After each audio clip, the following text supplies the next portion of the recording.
По премиерот Христијан Мицкоски и градоначалниците на скопските општини бараат владата подитно да ги одземе ингеренциите на градоначалничката на град Скопје Даниела Арсовска. На денешниот координативен состанок тие донесоа одлука да достават предлог до владата и Министерството за животна средина и на првата владина седница да им се одземат ингеренциите на јавните претпријатија за комунална хигиена и паркови и зеленило и тие да се расформираат, а нивните надлежности да ги преземат општините. Бараме владата да назначи владин повереник во двете јавни претпријатија и со истите да започнеме со процес на трансформација, односно расформирање на истите две претпријатија и предавање на надлежностите, но и обврските на секоја од скопските општини.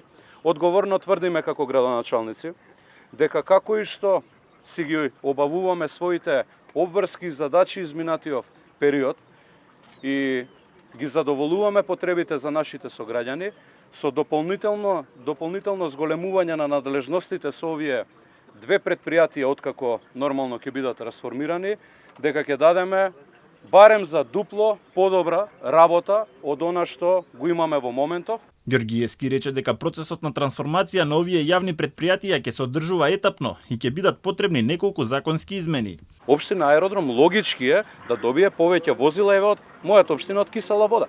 И на тој начин сите ќе си ги преземат и обврските и надлежностите, но и механизацијата заедно со вработените ќе си се подели према општините.